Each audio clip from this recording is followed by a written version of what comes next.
श्रीमद् भागवत महापुराण छठवां स्कंध सातवां अध्याय। ओम नमो भगवते वासुदेवाय। बृहस्पति जी के द्वारा देवताओं का त्याग और विश्वरूप का देवगुरु के रूप में वरण।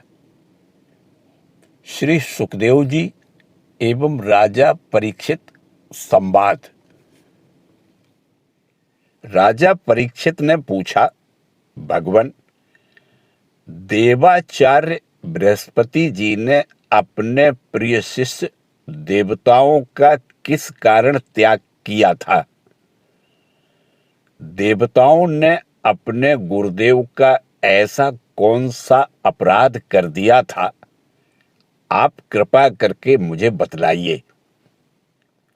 श्री सुखदेव जी बोले, राजन, इंद्र को त्रिलोकी का ऐश्वर्य पाकर घमंड हो गया था। इस घमंड के कारण वे धर्म मर्यादा का, सदाचार का उल्लंघन करने लगे थे। एक दिन की बात है, वे भरी सभा में अपनी पत्नी शची के साथ ऊंचे सिंहासन पर बैठे हुए थे। 49 मरुदगण, 8 वसु, 11 रुद्र, आदित्य, ऋभुगण, विश्वदेव, साध्यगण और दोनों अश्वनी कुमार उनकी सेवा में उपस्थित थे। सिद्ध, चारण, गंधर्व, ब्रह्मवादी मुनिगण, विद्याधर, अप्सराएं, किन्नर, पक्षी और नाग उनकी सेवा और स्तुति कर रहे थे। सब ओर ललित स्वर से देवराज इंद्र की कीर्ति का गान हो रहा था। ऊपर की ओर चंद्रमंडल के समान सुंदर श्वेत छत्र शोभायमान था। चंवर, पंखे आदि महाराजोचित सामग्रियां यथा स्थान सुसज्जित थी। इस दिव्य समाज में देवराज बड़े ही सुशोभित हो रहे थे। इसी समय देवराज इंद्र और समस्त देवताओं के परम आचार्य बृहस्पति जी वहां आए। उन्हें सुर असुर सभी नमस्कार करते हैं। इंद्र ने देख लिया कि वे सभा में आए हैं, परंतु वे न तो खड़े हुए और न आसन आदि देकर गुरु का सत्कार ही किया। यहां तक कि वे अपने आसन से हिले डुले तक नहीं। त्रिकालदर्शी समर्थ बृहस्पति जी ने देखा कि यह ऐश्वर्य मद का दोष है। बस वे झटपट वहां से निकलकर चुपचाप अपने घर चले आए। परीक्षित, उसी समय देवराज इंद्र को चेत हुआ। वे समझ गए कि मैंने अपने गुरुदेव की अवहेलना की है। वे भरी सभा में स्वयं ही अपनी निंदा करने लगे। हाय हाय, बड़े खेद की बात है कि भरी सभा में मूर्खतावश मैंने ऐश्वर्य के नशे में चूर होकर अपने गुरुदेव का तिरस्कार कर दिया। सचमुच मेरा यह कर्म अत्यंत निंदनीय है। भला कौन विवेकी पुरुष इस स्वर्ग की राजलक्ष्मी को पाने की इच्छा करेगा? देखो तो सही, आज इसी ने मुझ देवराज को भी असुरों के से रजोगुणी भाव से भर दिया।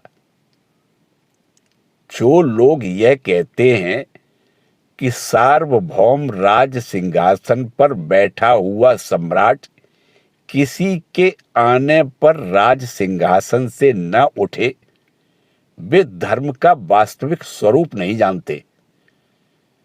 ऐसा उपदेश करने वाले कुमार की ओर ले जाने वाले हैं। वे स्वयं घोर नरक में गिरते हैं।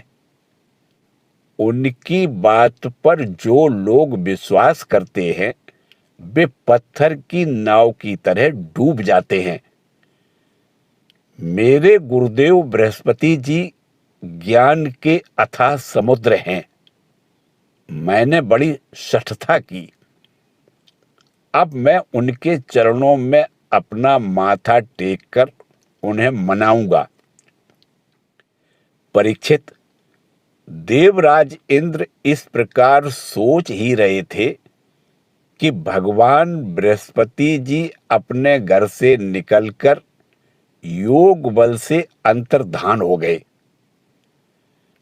देवराज इंद्र ने अपने गुरुदेव को बहुत ढूंढवाया, परंतु उनका कहीं पता नहीं चला।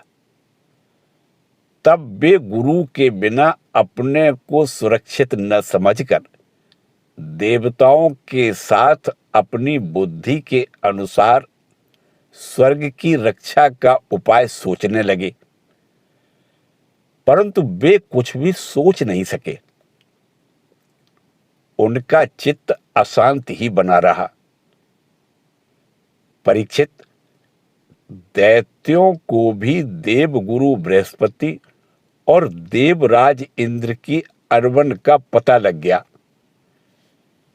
तब उन मदोन्मत्त और आतताई असुरों ने अपने गुरु शुक्राचार्य के आदेशानुसार देवताओं पर विजय पाने के लिए धावा बोल दिया। उन्होंने देवताओं पर इतने तीखे तीखे बाणों की वर्षा की कि उनके मस्तक, जंघा, बाहु आदि अंग कट कट कर गिरने लगे। तब इंद्र के साथ सभी देवता सिर झुकाकर ब्रह्मा जी की शरण में गए। स्वयंभू एवं समर्थ ब्रह्मा जी ने देखा कि देवताओं की तो सचमुच बड़ी दुर्दशा हो रही है। अतः उनका हृदय अत्यंत करुणा से भर गया। वे देवताओं को धीरज बंधाते हुए कहने लगे। श्री ब्रह्मा जी बोले, देवताओं, यह बड़े खेद की बात है। सचमुच तुम लोगों ने बहुत बुरा काम किया। हरे हरे, तुम लोगों ने ऐश्वर्य के मद से अंधे होकर ब्रह्मज्ञानी, वेदज्ञ एवं संयमी ब्राह्मण का सत्कार नहीं किया। देवताओं, तुम्हारी उसी अनीति का यह फल है कि आज समृद्धिशाली होने पर भी तुम्हें अपने निर्बल शत्रुओं के सामने नीचा देखना पड़ा।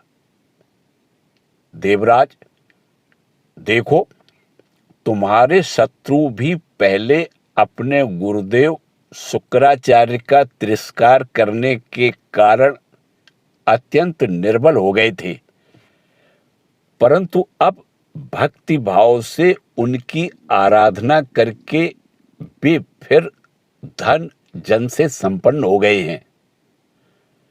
देवताओं, मैं तो ऐसा मालूम पड़ रहा है कि शुक्राचार्य को अपना आराध्य देव मानने वाले ये दैत्य लोग कुछ दिनों में मेरा ब्रह्मलोक भी छीन लेंगे। भृगुवंशियों ने इन्हें अर्थशास्त्र की पूरी पूरी शिक्षा दे रखी है। ये जो कुछ करना चाहते हैं उसका भेद तुम लोगों को नहीं मिल पाता। उनकी सलाह बहुत गुप्त होती है। ऐसी स्थिति में वे स्वर्ग को तो समझते ही क्या हैं। वे चाहे जिस लोक को जीत सकते हैं। सच है, जो श्रेष्ठ मनुष्य ब्राह्मण, गोविंद और गौओं को अपना सर्वस्व मानते हैं और जिन पर उनकी कृपा रहती है उनका कभी अमंगल नहीं होता। इसलिए अब तुम लोग शीघ्र ही त्वष्टा के पुत्र विश्वरूप के पास जाओ और उन्हीं की सेवा करो। वे सच्चे ब्राह्मण, तपस्वी और संयमी हैं। यदि तुम लोग उनके असुरों के प्रति प्रेम को क्षमा कर सकोगे और उनका सम्मान करोगे तो वे तुम्हारा काम बना देंगे। श्री सुखदेव जी कहते हैं, परीक्षित, जब ब्रह्मा जी ने देवताओं से इस प्रकार कहा तब उनकी चिंता दूर हो गई। वे त्वष्टा के पुत्र विश्वरूप ऋषि के पास गए और उन्हें हृदय से लगाकर यूं कहने लगे। देवताओं ने कहा, बेटा विश्वरूप, तुम्हारा कल्याण हो। हम तुम्हारे आश्रम पर अतिथि के रूप में आए हैं। हम एक प्रकार से तुम्हारे पितर हैं, इसलिए तुम हम लोगों की समयोचित अभिलाषा पूर्ण करो। जिन्हें संतान हो गई हो उन सतपुत्रों का भी सबसे बड़ा धर्म यही है कि वे अपने पिता तथा अन्य गुरुजनों की सेवा करें। फिर जो ब्रह्मचारी हैं उनके लिए तो कहना ही क्या है। वत्स, आचार्य वेद की, पिता ब्रह्मा जी की, भाई इंद्र की और माता साक्षात पृथ्वी की मूर्ति होती है।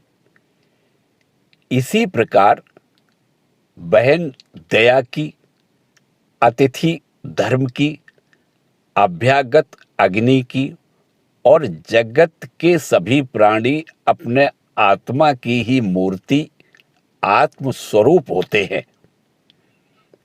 पुत्र, हम तुम्हारे पितर हैं। इस समय शत्रुओं ने हमें जीत लिया है। हम बड़े दुखी हो रहे हैं। तुम अपने तपोबल से हमारा यह दुख, दारिद्र्य, पराजय टाल दो। पुत्र, तुम्हें हम लोगों की आज्ञा का पालन करना चाहिए। तुम ब्रह्मनिष्ठ ब्राह्मण हो, अतः जन्म से ही हमारे गुरु हो। हम तुम्हें आचार्य के रूप में वर्ण करके तुम्हारी शक्ति से अनायास ही शत्रुओं पर विजय प्राप्त कर लेंगे। पुत्र, आवश्यकता पड़ने पर अपने से छोटों का पैर छूना भी निंदनीय नहीं है। वेद ज्ञान को छोड़कर केवल अवस्था बड़प्पन का कारण भी नहीं है। श्री सुखदेव जी कहते हैं, परीक्षित, जब देवताओं ने इस प्रकार विश्वरूप से पुरोहिती करने की प्रार्थना की तब परम तपस्वी विश्वरूप ने प्रसन्न होकर उनसे अत्यंत प्रिय और मधुर शब्दों में कहा। विश्वरूप बोले, पुरोहिती का काम ब्रह्म तेज को छीण करने वाला है, इसलिए धर्मशील महात्माओं ने उसकी निंदा की है। किंतु आप मेरे स्वामी हैं और लोकेश्वर होकर भी मुझसे उसके लिए प्रार्थना कर रहे हैं। ऐसी स्थिति में मेरे जैसा व्यक्ति भला आप लोगों को कोरा जवाब कैसे दे सकता है। मैं तो आप लोगों का सेवक हूं। आपकी आज्ञाओं का पालन करना ही मेरा स्वार्थ है। देवगण, हम अकिंचन हैं। खेती कट जाने पर अथवा अनाज की हाट उठ जाने पर उसमें से गिरे हुए कुछ दाने चुल्लाते हैं और उसी से अपने देव कार्य तथा पितृ कार्य संपन्न कर लेते हैं। लोकपालो, इस प्रकार जब मेरी जीविका चल ही रही है, तब मैं पुरोहिती की निंदनीय वृत्ति क्यों करूं? उससे तो केवल वे ही लोग प्रसन्न होते हैं जिनकी बुद्धि बिगड़ गई है। जो काम आप लोग मुझसे कराना चाहते हैं वह निंदनीय है, फिर भी मैं आपके काम से मुंह नहीं मोड़ सकता, क्योंकि आप लोगों की मांग ही कितनी है। इसलिए आप लोगों का मनोरथ मैं तन मन धन से पूरा करूंगा। श्री सुखदेव जी कहते हैं, परीक्षित, विश्वरूप बड़े तपस्वी थे। देवताओं से ऐसी प्रतिज्ञा करके उनके वरण करने पर वे बड़ी लगन के साथ उनकी पुरोहिती करने लगे। यद्यपि शुक्राचार्य ने अपने नीति बल से असुरों की संपत्ति सुरक्षित कर दी थी, फिर भी समर्थ विश्वरूप ने वैष्णवी विद्या के प्रभाव से उनसे वह संपत्ति छीनकर देवराज इंद्र को दिला दी। राजन, जिस विद्या से सुरक्षित होकर इंद्र ने असुरों की सेना पर विजय प्राप्त की थी, उसका उदार बुद्धि विश्वरूप ने ही उन्हें उपदेश किया था। ओम नमो भगवते वासुदेवाय।